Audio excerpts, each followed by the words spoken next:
이스라엘 주변국들에 대한 심판을 예언하고 있죠. 그리고 그 중에 이제 애굽에 대한 예언입니다. 마음과 정신이 쇠약해져서 내분이 일어날 것을 예언했었습니다. 이 애굽을 비롯한 하나님의 심판 대상이 되는 이방 나라가 하나님의 심판을 피할 수 있는 유일한 길이 있습니다. 그것은 하나님의 백성이 되면 되는 겁니다. 그렇죠? 하나님의 백성이 되면 하나님의 심판을 피할 수 있습니다.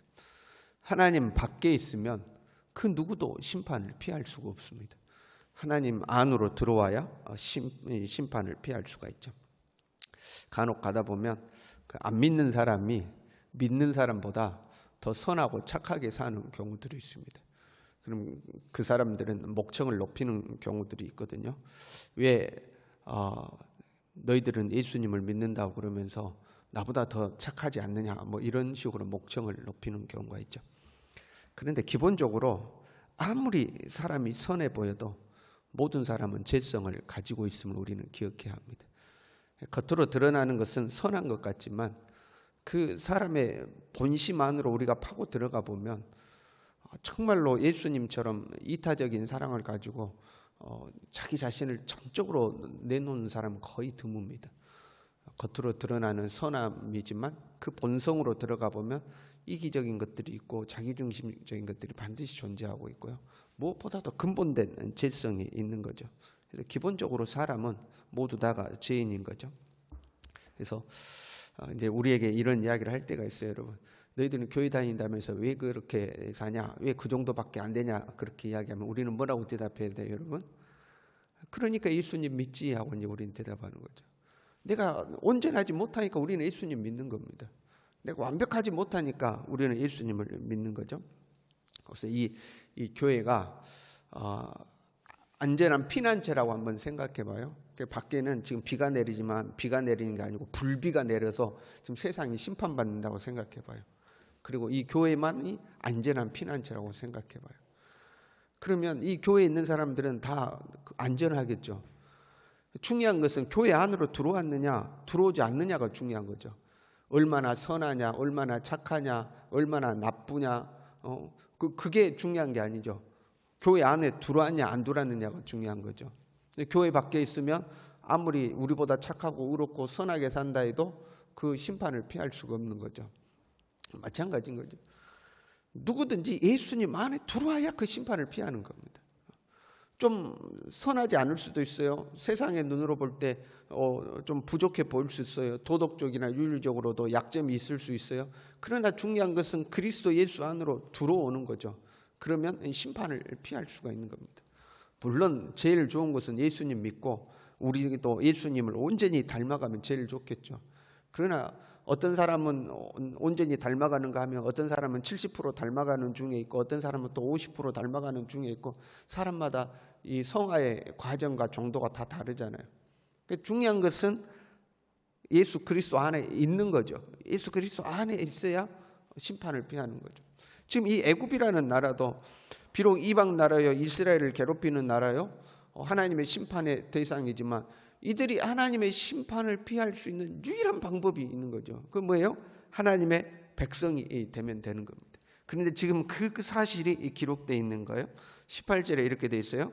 그날에 애굽 땅에 가나안 방언을 말하며 만군의 여호와를 가리켜 맹세하는 5 성읍이 있을 것이며 가나안 방언을 말한다 이렇게 되어 있어요. 여기서 가나안 방언이란 가나안 원주민들이 그러니까 가나안 땅의 7 족속이라고 불리우던 그 원주민들이 사용하던 언어 그걸 의미하는 것이 아니고 이스라엘 자손이 사용하던 히브리어를 의미하고 있습니다. 고대 애굽 사람들은 히브리어를 굉장히 경멸했다고 그럽니다. 애굽 사람들은 애굽이 문자와 언어와 거기에서 생겨난 문화의 발상지라고 믿었어요. 그리고 이 히브리인들이란 자기들 밑에서 노예 생활이라 하던 그 노예들입니다. 그 노예들이 사용하던 언어는 아주 천박한 언어였고 그 언어 자체를 경멸했다고 그럽니다. 그런데 그 애굽 그래서 이제 이 가나안 방언을 말하면 이렇게 표현을 해놓은 거예요.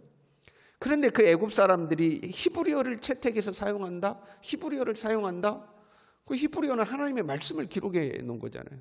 그러니까 하나님의 말씀을 받아들이는 것을 말해요. 그러니까 만군의 여호와를 가리켜 맹세하는 다섯 성읍이 이렇게 나온 거죠. 그 애굽에서 하나님의 말씀을 받아들이고 하나님의 이름으로 맹세하는 성읍들이 생겨날 것을 기록하고 있습니다. 그런데 다섯 성읍이 있을 것이며 이렇게 했어요. 그 애굽에는 3만여 개의 성읍이 있었다고 전해지고 있습니다. 그 중에 다섯 성읍이니까 아주 미미한 거죠. 아주 소수를 이야기하고 있습니다. 성경에서도 다섯이라는 숫자는 굉장히 적은 숫자를 의미해요. 레위기 26장 8절에 이렇게 되어 있습니다. 너희 다섯이 100을 쫓고 너희 100이 40을 쫓으리니 이렇게 되어 있습니다. 너희 다섯이 100을 쫓는다는 이 다섯이라는 것은 적은 숫자를 의미하고 있는 겁니다. 너희 적은 숫자가 훨씬 많은 숫자를 쫓아내게 될 것이다 하는 거죠. 우리가 잘 아는 대로 다윗이 골리앗을 물리치러 갈 때 물맷돌 몇 개 가져갔어요? 5개 가져갔다고 기록하고 있죠. 다섯이라는 것은 다윗이 작은 숫자를 가지고 갔다 이제 그런 의미가 내포되어 있는 겁니다. 그러니까 다섯 성읍이 있을 것이다 하는 것은 비록 적은 숫자지만 애굽에서 하나님을 받아들이는 사람, 지금으로 말하면 복음을 받아들이고 예수님을 믿는 사람들이 생겨날 것이다 이제 그런 말씀인 거죠. 그런데 이 아주 적은 숫자의 다섯 성읍인데 다섯 성읍을 통해서 무슨 일이 일어나는지 19절에 보면 이렇게 돼 있어요. 그날에 애굽 땅 중앙에는 여호와를 위하여 제단이 있겠고 그 변경에는 여호와를 위하여 기둥이 있을 것이요. 비록 다섯 성읍밖에 안 되는데 애굽 중앙에는 여호와를 위한 제단이 선다는 겁니다. 애굽의 가장 중앙에 여호와를 위한 제단이 설 것이다. 그리고 이 애굽의 변경에는 여호와를 위한 기둥이 있을 것이다. 마치 그 애굽 전체를 에워싸는 듯한 모습이죠. 중앙에는 제단을 세우고 이 변경에는 기둥을 세우면 애굽 전체를 쫙 천막으로 둘러싸듯이 이렇게 둘러싸는 에워싸는 모습을 보여주고 있는 거죠. 그리고 그들로 말미암아요 20절에 이는 그들이 그 압박하는 자들로 말미암아 여호와께 부르짖겠고 여호와께서는 그들에게 한 구원자이자 보호자를 보내사 그들을 건지실 것임이라. 구원의 역사가 나타나게 되는 거죠. 소수의 성읍인데 여호와를 위하여 제단을 쌓고 변경에는 기둥을 쌓고 그랬더니 그들에게 한 구원자이자 보호자를 보내서 그들을 건지실 것이다 하는 이 구원의 역사가 나타날 것이다 하는 내용들이 기록되어 있습니다. 우리의 삶에요 중심이 무엇이냐 이게 굉장히 중요합니다. 우리가 어떤 일들을 계획합니다. 어떤 것들을 구상합니다. 어떤 것들을 이제 생각하고 만들어가요. 그러면 여러 가지 신경 써야 될 것들, 고려해야 될 것들, 뭐 이런 것들이 다양하게 많죠. 이 사람도 고려해야 되고, 이 문제도 고려해야 되고, 이것도 고려해야 되고 하는 여러 가지 고려해야 될 것들이 많잖아요. 그런데 그 중에서도 가장 중심적으로 고려해야 될 것은 하나님인 거죠. 우리 믿는 사람 항상 그렇잖아요. 뭘 하든지 하나님을 먼저 고려해야 되고 하나님의 말씀에 어긋나는지 어긋나지 않는지 뭐 날짜를 잡더라도 주일과 겹치는지 안 겹치는지 교회 행사와 겹치는지 안 겹치는지 뭐든지 하나님 중심으로 하잖아요. 뭘 하든지 여러 가지 고려해야 될 것들이 많지만 그 중심을 하나님으로 하는 거죠. 그 하나님을 중심으로 하는 것이 우리의 삶을 이제 이끌어 가야 하는 거예요. 우리가 어떤 공동체에 속해 살아갈 때도 마찬가지입니다. 가장 기본적으로 가정이잖아요. 가정에 우리는 뭐 거의 다 예수 믿는 사람들로 이루어졌지만 이런 경우가 있다고 생각해 봐요.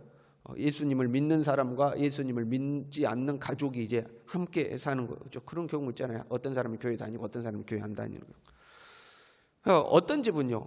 예수 믿는 사람이 훨씬 더 많음에도 불구하고 그 가정사를 안 믿는 사람이 주도해 가는 경우들이 있습니다. 그러니까 예수 믿는 사람이 훨씬 많고 예수 안 믿는 사람이 소수인데 그 소수의 사람이 이제 주도해 가는 거죠. 반대의 경우도 있죠. 예수 안 믿는 사람이 많고 예수 믿는 사람이 소수인데 예수 믿는 사람이 이제 주도해 가는 가정도 있죠. 우리가 조금 한 번 더 생각해 봐야 될 것이 있는데 예수님을 믿는 사람들이 자칫 잘못 오해하는 경우가 있는데 모든 것을 양보하고 모든 것을 이렇게 져야 한다고 생각하는 경우죠. 그러니까 예수 믿는 사람이 훨씬 많고 예수 안 믿는 사람이 소수임에도 불구하고 야 우리가 양보하자 져주자 해가지고 모든 것을 다 져주는 거죠. 그러다 보면 하나님 중심으로 어떤 대소사가 결정되는 게 아니고 그냥 세상 방법대로 결정되는 경우들이 있는 거죠. 우리가 그걸 잘 분별해야 되죠. 양보해야 되는 경우가 있고 양보해서는 안 되는 경우들이 있는 거죠. 믿는 사람이 소수라 할지라도 믿는 사람이 중심이 되면 하나님의 도움과 역사가 나타나는 거예요. 22절에는 이렇게 되어 있습니다. 여호와께서 애굽을 치실지라도 치시고는 고치실 것이므로, 하나님이 치셨다가도 다시 고친다는 거예요. 하나님이 심판했다가 다시 이렇게 세운다는 거예요. 애굽이 망했다가도 다시 일어선다는 거예요. 회복의 은혜가 찾아오는 거죠. 회복의 은혜가. 어떻게 해요? 삶의 중심에 여호와를 위한 제단을 쌓고 주변에는 여호와를 위한 기둥을 쌓아서 완전히 에워싸는 거죠. 내 자신부터는 일단 그렇게 돼야 돼요. 내 자신, 내 내면, 내 생각의 영역에서부터 하나님의 중심이 되고 모든 것이 하나님이 나를 에워싸서 가듯이 그렇게 돼야 되겠죠. 그리고 우리의 삶의 현장에 가서도 비록 우리가 소수일지라도 하나님 중심이 되고 우리가 우리의 삶의 현장을 하나님의 이름으로 에워쌀 수 있어야 되겠죠. 그런데 그게 사실은 쉬운 일은 아니잖아요. 우리의 삶에는 아주 다양한 사람들이 존재하는 거죠. 모든 사람이 하나님을 믿는 것은 아니죠. 그러면 어떻게 하나님 중심이 되게 하며 어떻게 이 주변에 여호와를 위한 기둥을 쌓아서 완전히 그것을 하나님의 영역으로 에워쌀 수 있을까? 중요한 표현들이 오늘 본문에 나와요. 20절에요.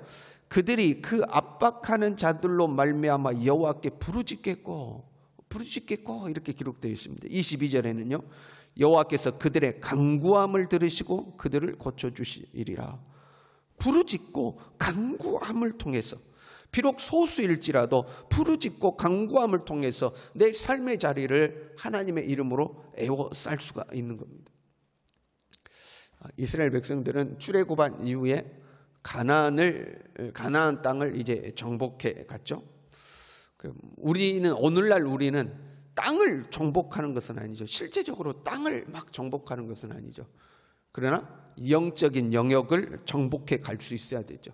내가 속해 있는 가정이든지 직장이든지 어떤 공동체 모임이든지 그 속에 우리는 들어가서 그 영적인 영역을 정복해 갈 수 있어야 되겠죠. 그러기 위해서는 먼저는 우리가 어떤 공동체에 있든지 간에 하나님 중심으로 모든 것들이 결정되고 진행되어 갈 수 있는 역할을 해낼 수 있는 사람이 돼야 되겠죠. 우리가 가서 예수 믿으시오 막 말은 안 할지라도 무슨 일을 하든지 하나님 앞에 이렇게 하는 게 옳을 것 같다, 옳지 않을 것 같다는 것을 분별해서 하나님 보시기에 선한 방향으로 모든 것들이 진행되어 갈 수 있도록 이끌어 갈 수 있는 어떤 역량이 있어야 되겠죠. 그리고 무엇보다도 기도로 믿음의 텐트를 확 펼 수 있어야 되겠죠.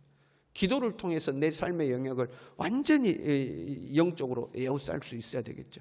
그러할 때에 하나님의 구원의 역사가, 하나님의 회복의 역사가 우리가 속해 있는 그 모든 영역 가운데 나타날 줄로 믿습니다. 기도하겠습니다.